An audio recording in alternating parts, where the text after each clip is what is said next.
the B Plus Wrestling Podcast. The Moose. You might not be an A, but you are a B plus.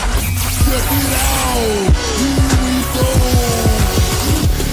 You wanna mess with us? 'Cause we're steady on the ground, steady on the ground. What's up, ladies and gentlemen, boys and girls, children of all ages, and welcome to the most must-listen to WWE podcast in Australia. Welcome to the B Plus Podcast. My name is CJ, and you're listening to another Thursday edition of A View from the WWE Universe, or how it should be repackaged now, the WWE Experience.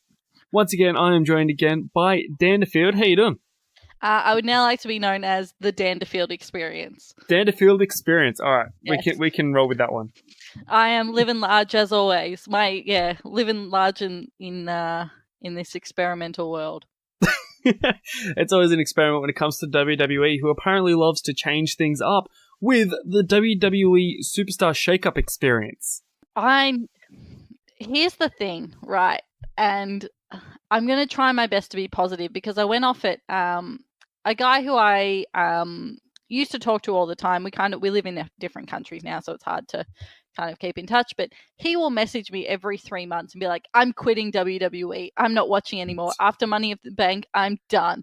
And it shits me because it's so negative and I just hate it. I hate the constant negativity, but Lord, the WWE overlords were testing me this week. Oh my goodness. This was definitely one of the worst weeks I've seen for WWE in past times, and one of the worst shake-ups I've ever seen.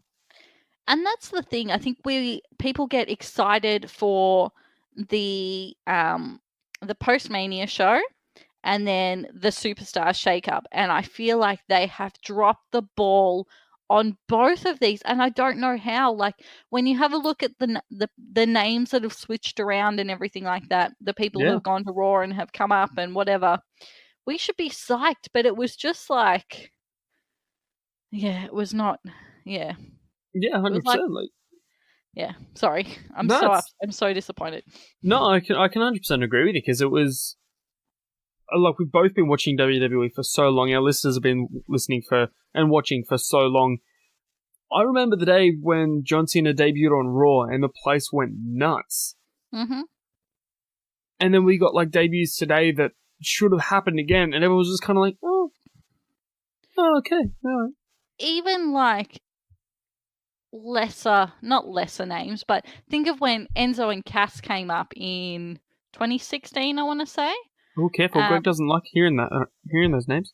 Well, like, as much as they're pieces of shit now, they were over as fuck. Like, they had the post-Mania show, they had 60,000 people in there doing the, my name is Enzo Amore. Right. Everyone was doing it. They were so over. And you just don't get that now. No, that's exactly right. I don't know a single person on the roster right now who is as over as they were. Even I think if Johnny Wrestling came up, he's the one and even then I don't think you would get a big pop for it. So it's like, I don't know if it's like a culmination of we've seen what happens when the call-ups happen. We see where they go and how they go, or I don't know. Make me excited again, WWE. I want my post-Mania high before. Yeah, we definitely need it.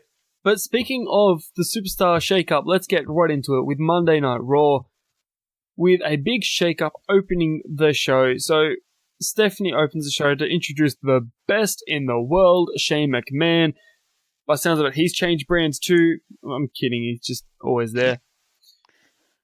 I think you need to repeat that introduction. I don't think that you did that introduction correct. I didn't? Okay, sorry. I'm just kidding. No, so I really want to do it now. So we have the first announcement. Well, not really an announcement. It was kind of an interruption per se. The first person to move over from SmackDown was The Miz, who arrived to beat the holy hell out of the SmackDown Live Commissioner Shane McMahon. Yeah, with this segment, it's like the old expression, that's gone out of my head. Doesn't matter how bumpy the flight as long as you stick the landing. This segment went on for way too long. Yeah. Steph and Shane together are insufferable. They don't have the same enjoyable dynamic like when one was heel and one was face. Now that they're both face, it's just now they're Are both they heel. face? Sorry, Yes. no, sorry, they're both heel, and it's just like I don't know. It's just like watching two like smarmy rich kids on TV talking, going on a power trip. Yeah. But Miz coming out, Miz getting his licks in. He is taken to his face roll like a duck to water. He is one of the highlights of this show. It's just a shame that it came at such a long, shitty start to Raw. Yeah, definitely. But it's good to see Miz back on the Raw brand. Of course, I would have liked him to stay on SmackDown and have a gun for the WWE title. But having him move over to Raw brings a little bit more spark into the men's roster because, of course, he is the most must-see WWE superstar in history. So, you know, he needs to be there. He's an A-lister. Needs to be on the A show. I would like to see a kind of mix-up of Miz TV and A Moment of Bliss. Like to see that because those are my favorite must-see TV shows. Yeah. In WWE. So hopefully they don't cut. Although once we get Alexa back in the ring, maybe we'll see a fewer moments of bliss. Yeah, definitely. It's an idea to have CJ Shipbooking right here. Could you imagine Miz in the ring for Miz TV and Alexa on the stage for A Moment of Bliss, and then you have those two arguing about who's going to host first? That'd just be comedic. Look, to be fair, it's not going to make this show any worse. True. But that was the opening. It was the first superstar to come over was The Miz. Leading straight into the first match of the night, you get Hawkins and Ryder, the Raw Tag Team Champions, versus Aleister Black and Ricochet, who appear to be on the Raw brand now. And versus The Revival, Dash and Dawson. And possibly one of the coolest call-ups from NXT. However, the most lame fucking rename I've ever heard. You have Ivar. You have Eric. The Viking Experience. Now, I'm not super up to date with NXT, but didn't they have different names? I'm pretty sure they did, actually.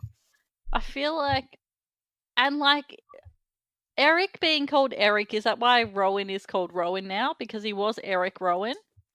Yeah, they're called Hanson and Rowe. Yeah. Yeah, that's right.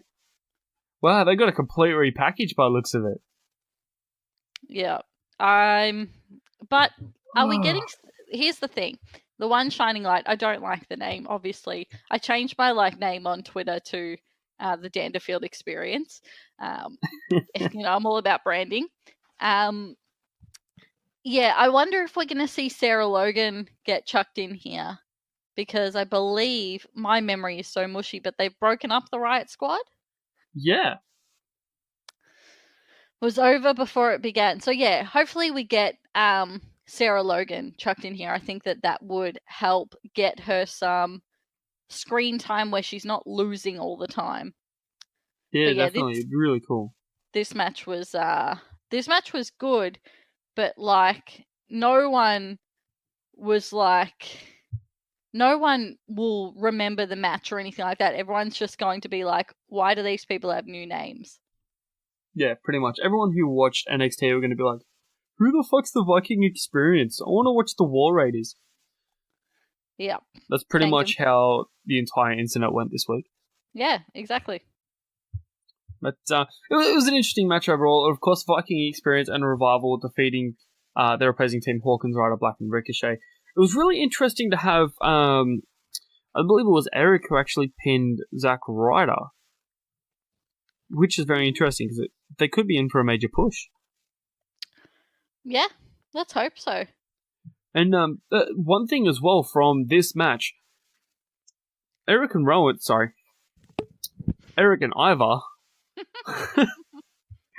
they currently hold the NXT Tag Team Championships. So let us know, guys who listen as well, and Big Boy Mikey and Greg, I believe that you're covering this week for NXT with Greg. Let us know what you guys think for the NXT Tag Team titles, where they're going to go. Are we going to have some floating champions? It'll be interesting to see, that's for sure. I know Greg, sorry, I'm just eating a pretzel. I know Greg was a big push for the floating championship, so yeah. Floating championships would be pretty cool, but they would need to come out with the titles to make it look good. Why did they not have the gold? Yeah, it's really strange. Like, they let Kevin Owens come out when he was NXT champion. They let Andrade come out when he was NXT champion, both with the belts. Now these guys are kind of like, yeah, we're cool. We're the Experience. Yeah, we're that ride at Six Flags with the pirate ship. Yep. That's pretty much what we're getting from this vibe. But I believe we've probably spoken about this experience for too long because it is a horrible experience. Yeah. Take a shot for how many times we've said that. I know. Yeah. I'm already drunk. The next match was okay. Yeah, definitely. The next match was fantastic. And again, another move from SmackDown to Raw. Finn Balor, the Intercontinental Champion, of course, facing off against Andrade. Not the quality that I would expect from these two performers. However, like it was good enough. Like obviously you don't want the best matches to always be taking place on Raw. A couple of key indicators I had when they said it was a non-title match, and when Finn came out in the blue trunks, I'm like, he's headed to SmackDown. Yep. He is headed to SmackDown.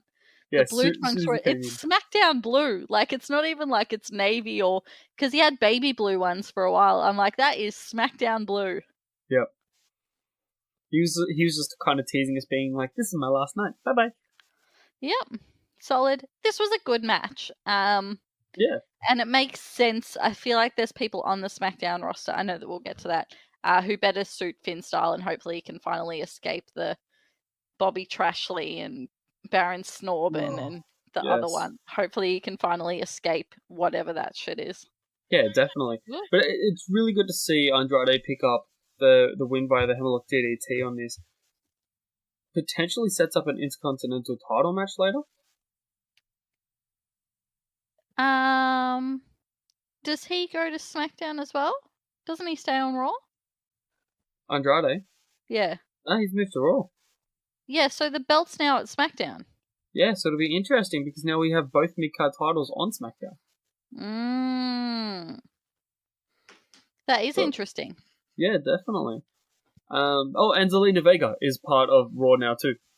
Yeah, I think that like they made Andrade look strong here, or not strong, but they kept Finn looking strong while still giving Andrade the pin, which I think was done really well. Like, and that Hurricane Runner that she did was very impressive. I was pretty stoked with that. She looked fantastic.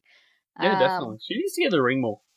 Yeah, absolutely, and not just in movies about Paige. She doesn't look anything like AJ Lee. She looks nothing like AJ Lee. What the fuck? No, anyway. her acting skills got her there. Yeah, for sure. Yeah, this was fine. It was just fine. This was just fine. Then we get an Elias concert, of course ruined by another acquisition from Monday Night Raw. The one and only Rey Mysterio. Mr. 619. Yeah. Yeah, this was...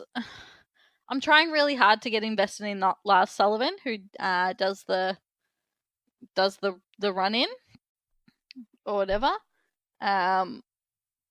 Is this the one where Lars Sullivan comes out? Yeah. Lars comes out and attacks Rey Mysterio, and it's just weird. I'm not into him.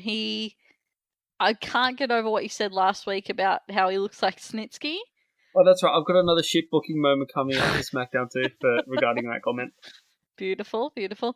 So yeah, I get what they're doing with Lars Sullivan. Like he's going to come out and beat up all the veterans and shit. But like, this didn't make sense. Rey Mysterio is tiny, and Lars Sullivan is like big balking man. Mind you, Rey Mysterio has also gone up against the likes of Mark Henry, Great Khali, Big Show, and won. So, True. True. I reckon between the three of those, there is maybe 45 days of World Championship reign. Yeah, that's exactly what it was. Which is a shame. Yeah. That's another thing, though. Yeah, this was fine. I'm not invested in Lars Sullivan. Do something different. He's giving me very much 2002 Brock Lesnar vibes. Like when Brock Lesnar first came up, he used to beat up whoever.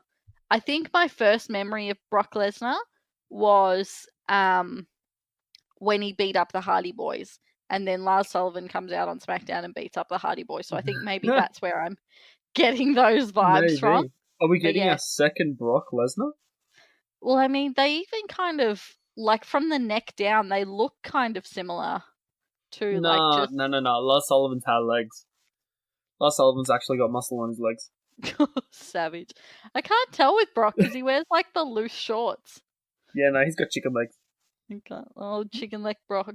But yeah, do something different with him, WWE. Make me care about him. That's exactly right. But you know who we do care about? The next lot to make their Raw debut, the Usos. Once I saw this, I realized why the Usos lost the belts. Yep. And I was on board with this. The Usos Raw needs the Usos. And they are just fucking killing it. Like, they're not ever putting on 5-star matches, but they're putting on consistently 3.5-star matches. I hate fucking Dave Meltzer. But they put on, they don't have like great matches and then shit matches. They have constantly good matches, and that's what you need from a tag team. No, that's exactly right. And it's going to be really good because we're going to have the likes of the Usos versus Revival, Usos versus, who else are the other tag teams on Raw? Wow. The Viking Experience. That's right, the Viking Experience versus the Usos. Like, we can't wait for that. It's going to be a great experience for that one. Jesus Christ. Bless. So, yeah, it's really good. And then, of course, the Usos getting the victory over Roode and Gable, which, decent match. It was actually alright. It just kind of happened. Welcome to the Uso Penitentiary. Yeah. And then we get a moment of bliss, of course, with Montreal's own and so over Sami Zayn. Yeah, I mean, Montreal boy. They're in. Were they in Montreal for this show? Yeah. But yeah, this was the highlight of the show for me. He's always been one of my favorites. There was a bartender at a bar I used to go to, and the bartender looked just like Sami Zayn. We used to call him Sammy Dreamboat. And he's I wasn't sure how I felt about him being a heel, but he is killing it. I'm loving it. This was fantastic. Definitely, this was so good. He's got himself over again. Like, he just does it every time. Like, he gets himself over without even needing to. It's just so charismatic. Like, absolutely oozes out of him, in the words of Vince McMahon. Yeah, fair enough. But yeah, I didn't really feel like this needed to be an Alexa Bliss segment. I felt like this could have just been Sami Zayn on his own. Yeah. I felt like it took away from Alexa Bliss, and also Alexa Bliss kind of took away from the moment. That's probably the only downfall about this. But yeah, this was fantastic. Gosh, he can dance. He's got the adrenaline in him to dance for ages. I love how his music hits like 3 times. It was great.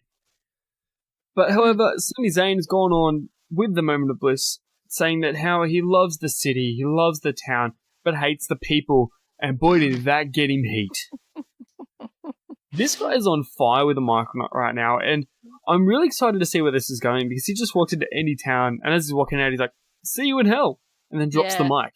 He's like, "This city's great, but fuck the fans." Yeah, pretty much. That's pretty much me at any like wrestling show I go to. This show is great. Fuck the fans, though. Yeah. Yep, the fans are the worst, right? Yeah. We're all bad people. I'm a self-hating wrestling fan. It was really interesting to see that. Yeah, his whole character at the moment is literally fuck the fans. Yep. And I'm excited to see where it goes. Yep, absolutely. Then we get the next match, the Iconics. I didn't say that well enough. Iconic! There we go. Yep, that was fantastic. Versus Bailey, and this was kind of, I saw this one coming. As soon as the Usos are over, I knew this was happening, but Naomi has made a return to Monday Night Raw, and it was Bailey and Naomi versus the Iconics, of course. Bailey and Naomi getting the win over the Iconics, which wasn't very iconic. No, it was a non-tag match, I assume. I mean, non-title match, I assume. Yeah, definitely a non-title match. So it's really weird to see that this has come about, but right before the match as well, this is the main thing, one of the main things that I want to touch on this week. Before the match, it came to a little snippet where Sasha Banks is not answering Bailey's phone calls. Now, over the last week, Sasha Banks has obviously voiced her opinion. She has unfollowed WWE on Twitter, started following the Bucks, Kenny Omega, Cody, and All Elite Wrestling on Twitter. She's obviously voiced her displeasure, asked for time off or for her release. I'm not exactly sure which one. But this is really strange. I believe she asked for, I think from the sounds of things, she needs a break for not necessarily mental health reasons, but like, like when you take a mental health day from work, like she needs some, just to get some clarity from the sounds of things. The Twitterverse has been absolutely toxic in relation to this. And it seems to be because it's like people like Luke Harper are like, I've asked for my release, and people are like, they should have utilized him better. He's fantastic. I know you don't like Sasha Banks, but you cannot deny her importance in the women's evolution experience. And like when she's like saying potentially that she's not happy, people are like, oh, you're so ungrateful, rah, rah, rah. It's like, well, the same needs to be said. Like, she's not happy with her bookings, so she's potentially looking elsewhere. Have the same respect for your male and your female performers. I don't know if it's a female thing, if it's a black thing, if it's a black female thing. I don't want to get too political about it, but just have some fucking respect for people who just need to be looking out for themselves. The question is, post-rant, are we being worked? Oh, maybe. It's a very good opportunity. It's just when they showed the not answering the calls, the fact that they're still referencing her, I was like, maybe we're being worked. I don't want to know. I like when this is wrestling. Is it real or is it a shoot? I mean, is it shoot or is it a work? It's still real to me, damn it. This is what it's meant to be. I'm not meant to know if it's real or fake. That's when wrestling is at its best. Yeah. I love Sasha, so I hope it's a work. Or, potentially she's going to kill it in AEW. But yeah, this match, it made the Iconics look like shit. I really like the concept of Bailey and Naomi as a team. I know it's going to be short-lived, but I think that they work well together. They're both like bright and fun and like eternal babyface. Yeah. But yeah, this gets not a thumbs down, but like a thumb to the side. Like a Batista thumb side. Yeah. I don't think the Iconics should be, as the second champs, even as heel champs, they should be making the belts look this weak, this early. Nah, no way. But speaking of looking weak, actually, another guy who came over to Raw, well, pretty much, he's been on Raw before, however, it wasn't official, but now it is official. Ethan Carter III, EC3, comes out to the stage and demands competition. And instead of getting someone who can have an actual match with, Braun Strowman comes in and just demolishes the poor guy. Yeah. What are they doing with EC3? He was like, I don't know. He was one of the hottest agents when he was released from Impact. Then he came to NXT and he was so over, like, almost immediately. And now they're feeding him to Braun Strowman. Like, could this be a way to write him off TV? This is my I wouldn't say it's shit booking, but this would be my thoughts on this. Could he be written off TV for a little bit, only to have him return with Drake Maverick at his side? I've just had a look. He's only 6'2". That's short in Vince McMahon's eyes. So he'll probably be on 205 Live. Any minute. He's got to shed a casual 26 pounds. What's that? 13 kilos. Yeah, he can do it. Yeah, just like halve his biceps done. I don't. Yeah, see him come back with Drake Maverick would be. Is that who you said, Drake Maverick? Yeah, well, Drake. Well, they've been working together on live events recently, so I think WWE is sort of testing the waters. But now it's kind of interesting to see this.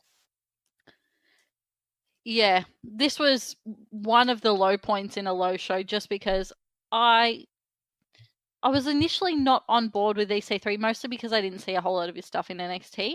But he has so much potential. Like, he has got, he's fucking chiseled as fuck. Yeah.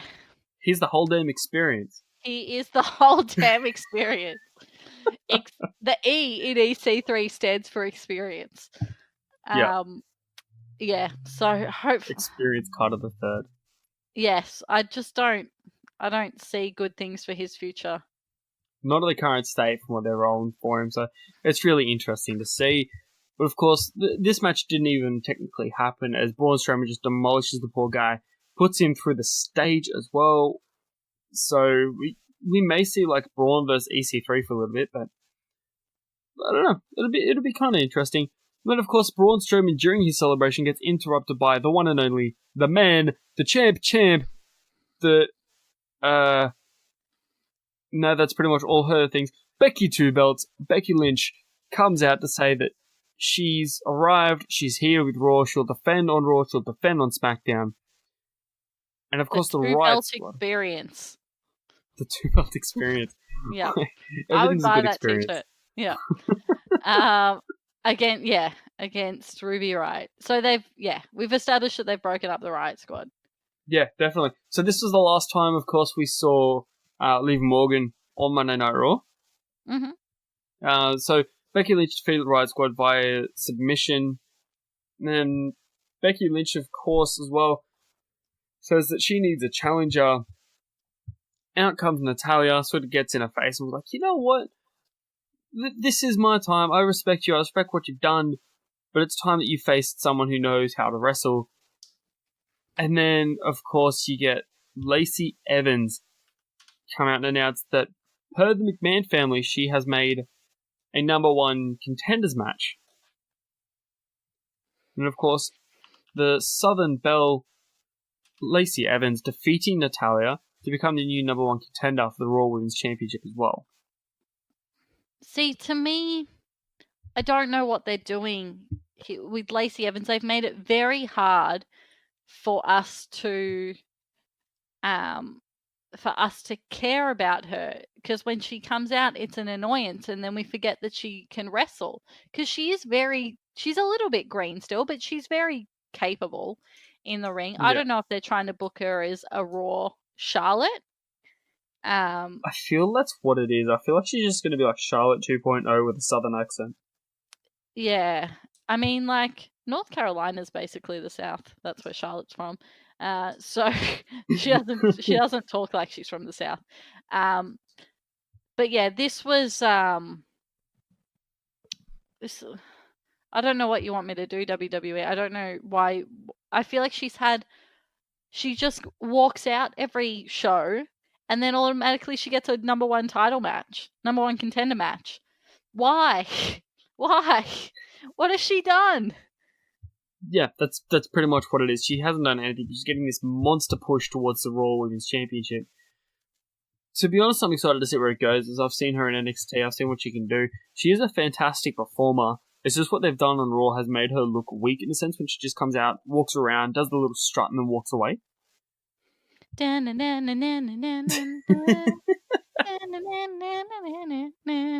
I do like her theme song. It is a banger. It is catchy. Yeah, they make it very hard for me to care about her. So I'm seeing Becky losing a belt here. Maybe I'm assuming that I don't know what they're doing with the belts. I don't know anything at the moment. I'm just if I didn't have this podcast, I probably would have taken this week off watching wrestling, because I just feel so uninspired by it all. No, WWE tends to do that post-Mania season. I know last year I had that urge to just stop. I was like, you know what? We need an off-season. Haha, get what I referenced there? No. Oh, well, okay. A couple of superstars have come out, including former WWE superstar Ryback. Yeah. Sorry, I do remember. I thought it was like from a TV show or something. But yes, no, I've seen the Twitterverse being like they do need an off season, and I mean, when I think of like, especially like say February to March of this year, I was itching for footy season. Like I could not wait for footy season. Same with I'm a big local hockey fan. Hockey starts this weekend, we had Where you're located? Whereabouts in Sydney are you located? Penrith. See, the only team we've got are Panthers. They used to play in Penrith. Is there an ice rink in Penrith? I assume. There will be. There must have used to be as well because they used to play there. I think there was at one stage. They play at Macquarie now. Both the Sydney Bears and the Sydney Ice Dogs. I think Big Boy Mikey is going to his first game this season. Anyway, we had an exhibition match last weekend and we've got the season starting. I am itching for it to start. You don't get that with wrestling, especially when, like, if they took a break from, say, Thanksgiving, took a break from Survivor Series to the start of January. Yep. That would be so great because you would have the hype from Survivor Series. You'd have 6 weeks. And then you can start getting pumped for the Rumble because when you're watching that shit booking throughout December, like... Yeah, that's exactly right. Yeah, it's like... And you feel like you have to watch it in case there's a build for the Rumble. Yeah. But yeah. No, I 100% agree with you. It needs to be an off-season. Yeah, absolutely. But we digress. That's exactly right. The main event of Monday Night Raw was revealed to be... an experience, to say the least.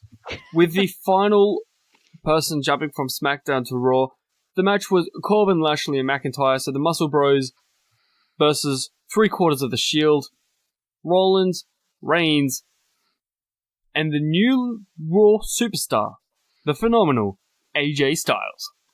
Yeah, here to deliver the forearm experience. That's going to be my last one. We have SmackDown. No, it won't be. This was a big deal for me because AJ Styles is Mr. SmackDown. He is more SmackDown. Apart from maybe like The Undertaker. The Undertaker was very SmackDown to me. So was Rey Mysterio, actually. Yeah, true. And I guess like the SmackDown 6 as well back in the day. John Cena, even though he went to Raw, he will still always, to me, be Mr. SmackDown. So yeah, I think it's good that they've brought him across to Raw. Gives him a whole new pull. And I would not get sick of seeing AJ Styles and Seth Rollins in a feud. I think that they are so complementary to each other. Definitely. Chuck him straight in a title feud. I wouldn't say... I'll have to agree to disagree with you on that one. I don't feel like they should throw him straight into the title picture. I believe that they should hint at a match... And they should tease like, yeah, let's have a match one day. Let's have a match. And then they have this mad build to SummerSlam. Yeah. For the Universal Championship. Like, give AJ Styles sort of a little bit of a breather, just away from all the titles, away from the spotlight. Give him a little bit of like a mid-card run, and then just be like, you know what, I'm done waiting. I want what I've never held, the Universal Championship. Yeah, no, that's a good idea. And we'll also give Seth a chance to have a legitimate reign, because his first reign as champion... he was like the slimy heel, which is a role he played great, but he didn't get to sort of really be like a face for the company. And then he got injured, unfortunately. So it would be good to see him have a good run with the belt. Hold it till SummerSlam, which is July, I believe. Yeah. And July, August. Yeah, that would be fantastic. On board. Yeah, I think that's one of my bookings that I actually enjoy. Promotional consideration paid for by the following. Hey guys, just a reminder, if you want to hear all of these wonderful B Plus podcast episodes completely ad-free, make sure you head over to Patreon or Podbean, where we are the featured podcast this week. You can subscribe for as little as $1 a month up to $10 a month, where anything you want to help us with, it really helps out. It's going to help us grow the site. It's going to help us redesign some things, and everything that we get through this and through the advertising as well is all going straight back into the podcast so that we can get Aussie Graps out there for the rest of the world to hear about, for the rest of the world to see, so we can grow this mission of watch global, support local, and build indie wrestling. So if you want to be a part of that and get some really cool rewards like call-in shows, bonus episodes, ad-free like I mentioned, then head over to patreon.com/theb+ and subscribe today. Hey everyone, just want to take a second to tell you about one of our new sponsors, OUTBREAK NUTRITION. OUTBREAK NUTRITION are creating supplements for survival, sharper minds, quicker reflexes, all the energy you need to take your performance to the next level, whether that be on the field, in the gym, on the gaming field. That's right, they have specifically designed gaming supplements as well to help you focus on those late night sessions. They even sell coffee, you guys, at OUTBREAK NUTRITION. You can get coffee pods, you can get coffee beans, you can get supplements for the bedroom as well if you want to enhance your performance there. These are performance enhancing supplements for every aspect of your life, specifically designed by gamers, for gamers, to stay fit and healthy in the gym, to stay sharp and focused on the game, and to dominate in all areas of life. So check out OUTBREAKNutrition.com, and for being a listener of our podcast, they will give you 10% off your order when you enter the code B+. That is BPLUS at checkout. So make sure, if you want to stay on top of your game, if you want to take your performance to the next level, OUTBREAKNutrition.com, enter the code B+ at checkout. But speaking of amazing booking, the opening to SmackDown Live. This is how you open a show. With There's not a McMahon in sight. It's beautiful. That's exactly right. We had the Kevin Owens show introducing the new WWE Champion Kofi Kingston and Xavier Woods. Can't forget him. Yeah. They officially announced on SmackDown that Big E has indeed gotten himself injured. Well, I wouldn't say he's gotten himself injured, but he's indeed injured. He has torn his meniscus. So he is out for a few weeks. I feel bad for the guy because they were at their peak at the moment. Yeah, they're very over. Yes. But this was fantastic. This was awesome. This was really good, as we now have a new honorary member of the New Day, the hip thrusting, pancake throwing, pancake eating, shaking bacon guy, Kevin Owens. Or Big O. I got really deep into it, like a shit posting group chat with my mates, and was saying how it should have been Rusev who was the honorary member, because it's Rusev Day. Oh no, sorry, Newsev Day. Newsev Day. Yeah. And he comes out and he's like, in Soviet Russia, pancake throw you. Anyway, it was yeah, we're getting pretty loose. I just pictured Big E in this massive pancake costume just throwing Kevin Owens around. Yeah. But this was great. Kofi Kingston speaking in French, I felt was very classy, addressing the French Canadians. Kevin Owens out to a huge pop. He's a Montreal boy as well. And that tie that he was wearing was awesome. I loved that. That tie was pretty sick. I want that tie. Yeah. He looked very cute. I like this kind of Kevin Owens, the super sensible, because even when he was a heel, he was still quite funny, especially if you weren't American. The type of heels, when you get people like Daniel Bryan and even Rusev and Lana in their initial run, where their things are pointing out flaws with Americans.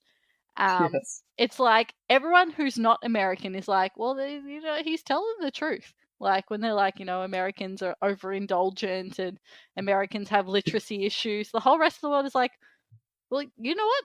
Is he meant to be the heel? Because he's spitting the truth. That seems to be what a heel is. You just spit the truth. So I really like Kevin Owens in this role, where he's when pairing him with the New Day is awesome on showing his practicality versus their ultimate silliness. This was really fun. Yeah, definitely. Probably, I would say, highlight of the week was this segment. Oh yeah, definitely. And I love how they're like, well, you've got to do pancake throwing. He's like, I can work on that. And video game competition. I can work on that. I was just like said the same line like 3 times. But yeah, congratulations on Big O becoming an honorary New Day member and wearing a horrendously fitting New Day shirt. Yeah, yeah. He's a plushiest man. That's exactly right.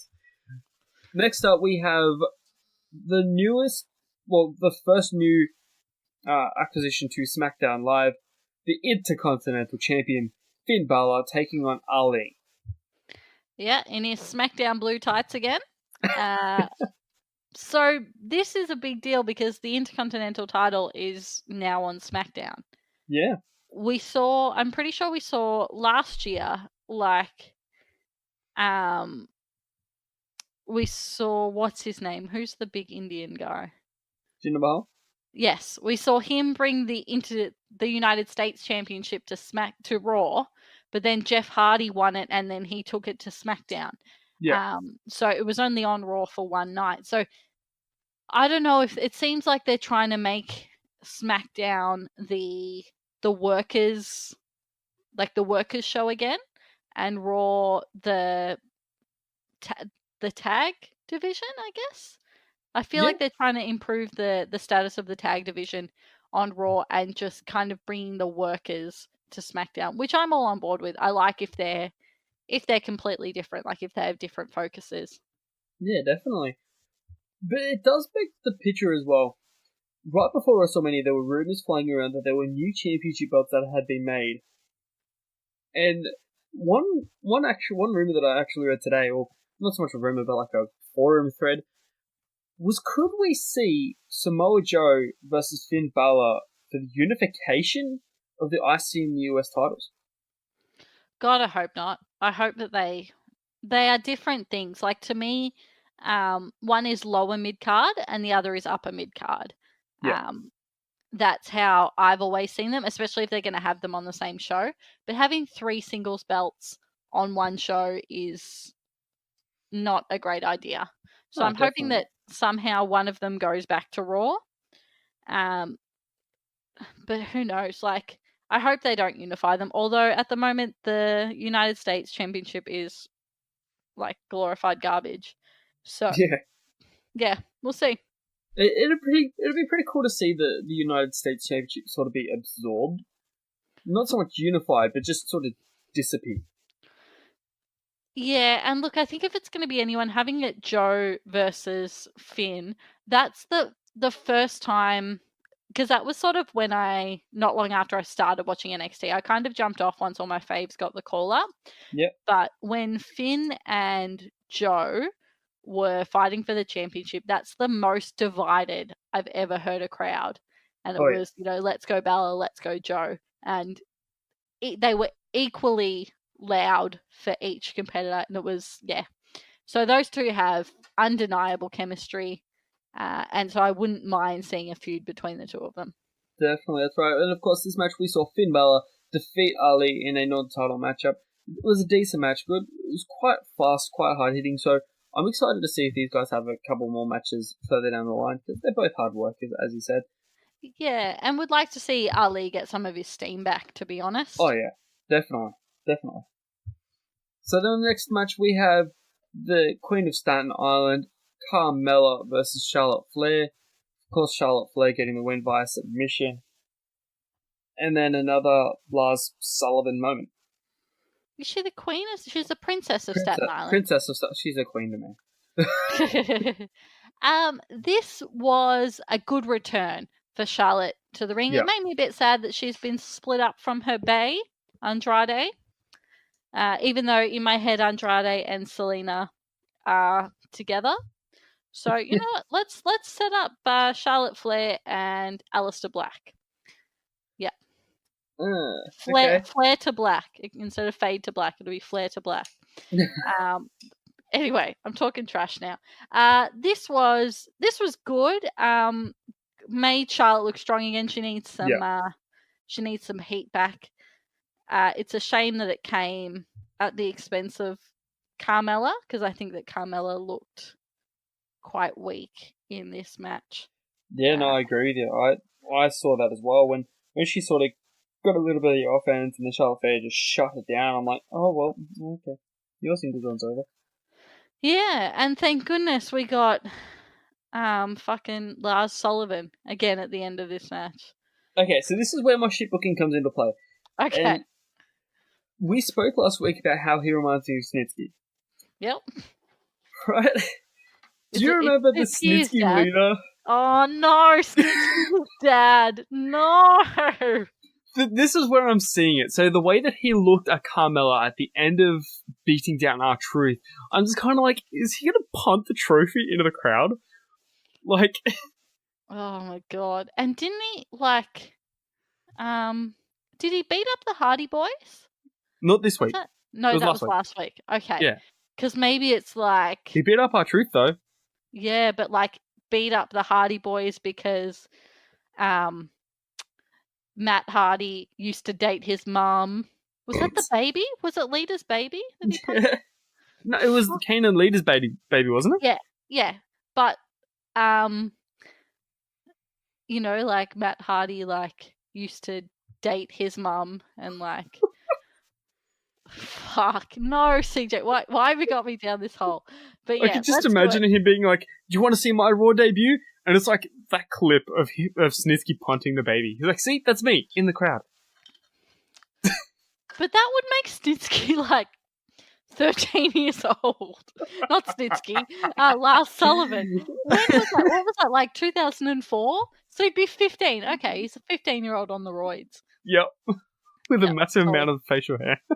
Yep, solid. Book it. Oh, Please God. But no, like, honestly, this is where I saw it, and I'm hoping to cross that's not the first feud that they go with, because it's just... no. No. I don't think anyone's ever been like, you know who needs to come back? Snitsky. I don't think anyone has ever said that. Ever. No. So, yeah, this was kind of just, yeah, cool. Alright. Good win for Carmella. For Charlotte, I should say. For Charlotte, yeah. That really took away from the match. But it did. Yeah. And then, of course, we get Becky Two Belts addressing the WWE Universe, saying that she's ready for the shake-up and that she will defend against anyone. And then Ember Moon makes her SmackDown Live debut. Yeah, I'd forgotten about Ember Moon, to be fair. Someone did. Yeah. So, it's good to see her back. Good to see her front, too. Hey. But yeah, this was okay. This should have been better considering the call-up. 100%. So we'll break down exactly what happened. So Ember Moon made her SmackDown Live debut, saying she's going to make a name for herself. She's going to step up by stepping on the woman who main evented WrestleMania 35. And then Bayley interrupts, making her SmackDown debut, officially splitting up Boston Hug Connection. It has been announced that they are done. Mm-hmm. So this is interesting. Then the Iconics. I don't know if you... I was going to say, I don't know if you saw that, but I actually just posed. One, how would I have seen it? But I can imagine it. But Yeah. you need to, like, rock it. It's iconic! Well, I It's like- can't get my voice that high. It's, like, delayed and then quick. It's, like, slow and then... You know, like, when they do the camera angles on a hit? It's, like, really slow True. and then bang. Yeah, true. So, Iconics, of course, come out saying that we have people say two belts, but Ember Moon and Bayley, they don't have two belts. They have no belts. We have two belts. Oh, that was just fucking hilarious. Yeah, they were really good here. I think that they were much better than they were on Raw. Yeah, this was... The match was not great. The match was okay, but this, once the Iconics came out, this got a lot of fun. This became a lot of fun. Oh, definitely. And then, of course, after the Iconics come out, Paige comes out to make her announcement. And out come Mandy Rose and Sonya Deville teasing Absolution, which unfortunately we didn't get, but that would have been pretty badass. Instead, we got Asuka and the NXT caller Kairi Sane. You were half right with this because you said we were going to get the Sky Pirates. Yeah, we got half. You know, I'm actually pissed. Where's my Sky Pirates?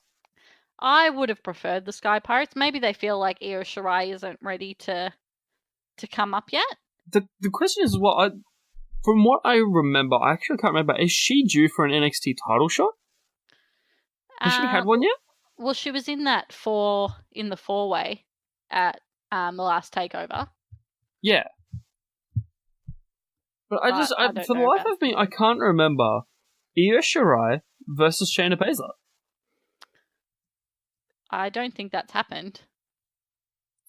I know it's happened in Stardom, but so far right. I don't think it's happened in like an actual WWE ring. Yeah, that would be interesting. I don't understand why Shayna Baszler hasn't come up yet. I feel like she's done all that she can in NXT. I think now people are just sort of posing the question, like, why isn't she getting the call-up? Pretty much. That's what I got as well from this. I was like, where's Shayna Baszler? Like, Shayna would make a fantastic run for the SmackDown title. Yep.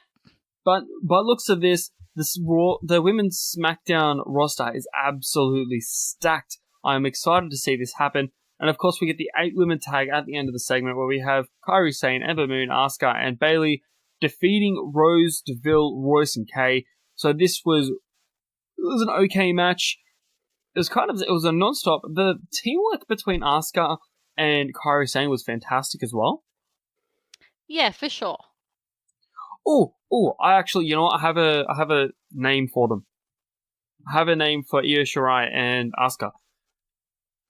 Do you have one for Kairi Sane and Asuka? Yeah, sorry. Yes. Wow. So Asuka's known as the Empress of Tomorrow. Alright? And Kairi Sane is the Pirate Princess. Yeah. Are we going to see the Empress of the Seas? No, we're not. Damn. My friend Timo, and I don't know if this is like an internet thing, but my friend Timo absolutely loves Kairi Sane. And he calls her Pirate Bay, which I love. No, it's a good term. Yeah. It's like it's a homonym. But yeah, this was I wish that they would make done, for lack of a better word, with the 8-women tag. It just felt like, let's get all the women on the card. But yeah, this was a good match for what it was. Oh, definitely. And it was good to see all the women get the spotlight as well in this match. But I just love how when they all started to brawl, Becky just kind of slowly looked and just crept out of the ring. Yeah. Like, that's great. Well done. Yeah. Get a little bit of a sneaky leaving. This kind of derails my theory that Mandy Rose and Liv Morgan are the same person. I've been very convinced that they're secretly the same person. What if we see them both in the ring at the same time? Well, that's what I'm waiting for. Yeah. I feel like now they're both on the same show, but I'm yet to see them, in the same in the ring at the same time. Maybe they were at Royal Rumble and I just don't remember. No one remembers most of the Royal Rumble now. It was a long time ago. We've had a lot of shit booking since then. That's exactly right. You're welcome. So the main event of SmackDown Live, we have Kofi Kingston, Xavier Woods, and Big O versus Cesaro, Rusev, and Nakamura. My question for this is, where the hell is Sheamus? Yeah, I thought that was odd too. I was like, maybe he's injured. Maybe he's like, it's too sunny in like wintry Montreal. I don't know. It's really strange. So apparently he's been working hurt, and which I can't confirm because I haven't seen any reports lately. But I remember seeing reports mid last year that he was working hurt, so he could potentially be taking time off to sort of cover that. Okay. But it was interesting to see this. So the New Day featuring Kevin Owens defeated Rusev, Nakamura, and Cesaro. It was a decent match. Let Kevin Owens shine a little bit as well. And he didn't throw up the pancakes, which was fantastic. Yeah, he did do that thing where he ate all the pancakes beforehand. And when he was like, I've never had pancakes before. It's like, you're fucking Canadian. What are you talking about? They live off pancakes. Yeah, that's exactly right. As soon as he said that, I was like, the fuck? Actually, my old housemate was from Montreal, and she was like, we don't make pancakes. We have crepes. We make crepes. It's like crepes are fucking thin pancakes. They're still pancakes. That's pretty much the exact same thing. Exactly. Yeah. Like when I but try yeah. to cook pancakes from scratch, they turn into crepes because I just can't cook pancakes. Love it. But yeah, this was lots of fun. Yeah, I was happy with this. Something that I wasn't happy with. Well, I am, but I'm not. Vince McMahon's greatest acquisition for SmackDown Live ever turned out to be none other than Elias.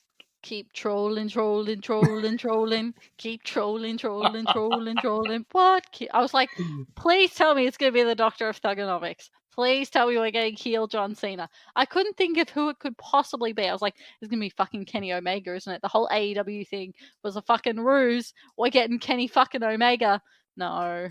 We're getting Elias. And look, if there's one thing that Canadians, particularly Montreal, are proud of, it is their sporting teams. Their hockey teams, the Montreal Canadiens, are the most successful team in the NHL franchise, but haven't won in a long fucking time. The booing, the heat on when he was talking shit about Montreal was deafening. Yeah, it was definitely good to hear. Like, I haven't heard anyone get booed that much since Roman Reigns defeated The Undertaker. Yep, fair call. I think that was like... Because to me, I was like, if they're actually booing louder than the microphone, like, that's intense. I haven't heard that in ages. Yeah, like he had to proper shout. Yeah. The only other time I can think of was when he used to get heel Rocky when he would do like his chants, and I remember when he was in Toronto, who are also very fond of their hockey teams, and he was like, "The Rock is stronger than a bear, he's faster than a buck, best thing to hit Toronto because the Maple Leafs suck," and the crowd was very hot, very angry. But yeah, I feel like this was a way to kind of get us to maybe be more accepting of Roman Reigns. I don't know. That's exactly right. The big dog Roman Reigns has made his SmackDown debut. Yeah. By punching the chairman in the face. Yeah. He's I loved it. Man with the biggest pecs. Oh, fuck me, not you too. So yeah, I feel like this was because when Elias came out, everyone was like, "Fuck you, Vince! Fuck you!" But yeah, when they kept teasing that it was going to be SmackDown's biggest acquisition, I was expecting Braun Strowman. Yeah. Okay. Like, if you think about it, like Braun could shit over 80% of that roster right now, and look at their champion. It's Kofi Kingston, like who's not the biggest bloke. Fantastic maneuvers, but I reckon Braun to take him. And that could have been their way to give Braun Strowman an actual championship. Like, that's where I was going. I was like, oh, cool. So they make the transition to Fox. Braun gets his moment of being able to be the monster. And he gets the WWE Championship in the process. But no, it turns out to be Roman frickin' Reigns. Yeah. I don't know what they want from me. What do you want from me? I know. What do you want from me, WWE? Like, it was very strange.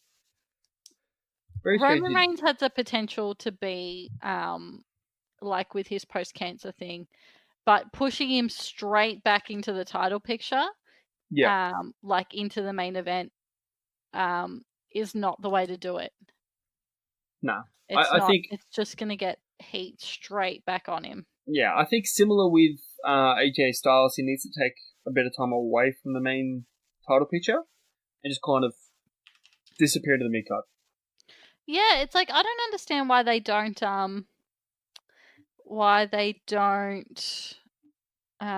sorry, where's my brain? Like just chuck him in a tag team for a little bit.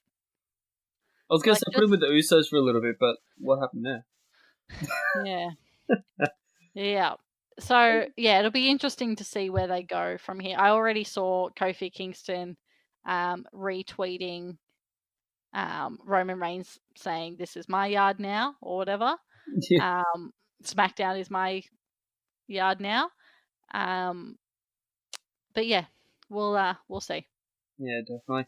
And then, of course, we're going to run over 205 Live real quick. We have Arya Davari defeating Akira Tozawa.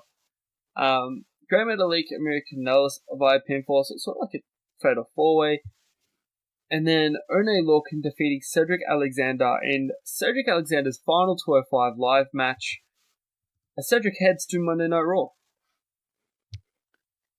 Oh my god, we didn't talk about the big call-up for SmackDown. You cut out completely then. I said we didn't talk about our Bay Mr. Murphy getting the call-up. Well, we weren't leading to it because it is the biggest news from this week. So, I'll just cover quickly. A couple superstars were not announced as such to change, but the guys that are officially moved over to Raw, AJ Styles of The Miz, Ricochet, Aleister Black, Irik and Ava of the Viking Experience, Andrade, Zelina Vega, Rey Mysterio, The Usos, Naomi, EC3, Lacey Evans, Cedric Alexander, the unannounced Eric Young has moved over to Monday Night Raw, which actually Alexander Wolf has gone and tweeted, "Thank you to the fans who supported us, who never stopped believing in us. I appreciate you as well, and trust me as I speak for all of us. It's time to leave this behind, walk a different path. Rest in peace, Sanity. Goodbye, WWE." What is going on there? Yeah, I don't know. That is very cryptic. So, by the looks of it, Sanity is done. But is Alexander Wolf done with WWE as well? I don't know. And what does this mean for Nikki? Did Nikki Cross come up with Nikki Sanity? Cross did not come up with Sanity. So she's sort of on her own, which is really sort of strange, but it'll be interesting to see. And then for SmackDown Live, Roman Reigns, the Intercontinental Champion Finn Balor, Elias, Bayley, Amber Moon, Kairi Sane, Lars Sullivan, Liv Morgan of the Riot Squad has officially changed brands. Chad Gable has changed brands. Apollo Crews, Mickey James, Otis and Tucker, Heavy Machinery, and as you mentioned before, the greatest acquisition that SmackDown has had in its tenure, Buddy Murphy. It's part of the SmackDown brand. He should have been announced as the... Well, he had a little promo. He did have a little promo, but it is the biggest news. He should have been... He should have been the Vince McMahon's greatest call-up. I would have popped huge for that. I would have been all on board with this. That would have been awesome. I think it would have been like Australians only, but still. But if you think about it, because he's like, I'm the best kept secret of 205, so he could have played it like... Do you remember Drew McIntyre's The Chosen One gimmick? No, he could totally play that. Yeah, but yeah, I can see... God, we are really into the shit booking. We really are. But yeah, hopefully this means a new start for Buddy Murphy. I think that he did all that he could in 205 Live, and yeah, it'll be good to see. Yeah, it'll be good to see where we go from here. Could you imagine? This is actually an idea. I wouldn't know if it's shit booking or not because I actually enjoy this one. Buddy Murphy as the United States Championship, and then like putting like a new plate on it, being like, this is the Australian Championship, only Australians can hold it. But then who's going to challenge him for it? The Iconics. Well, no, it's a good chance to call up a couple of the guys from NXT that are in NXT at the moment. Sexton and Jonah. Yeah, why not? I think they've just done their first TV tapings, so it might be a little bit premature. I would pop huge for it, but it might be a little bit premature. Yeah, probably. But it would be good to see an Australian holding the United States Championship and being like that classic heel. That would be fantastic. Yeah, I think that Buddy Murphy would be an awesome heel because I don't ever see him as a heel, to be fair. I am always like... He's always a face. Yeah, he's just good guy Buddy Murphy. Definitely. But yeah, I have zero reason to watch 205 Live now. And yeah. When I see the names that have been called up from there, I fear for them. Yeah, I agree with you. I have a slight feeling that 205 is about to go under. Just merge it with NXT. Make NXT 2 hours. I mean, you've got Ricochet being listed as 190 pounds and he's on the main card. Yep. So what is the point in having the 205 division if you're going to have the best people not there. Yeah, that's pretty much it.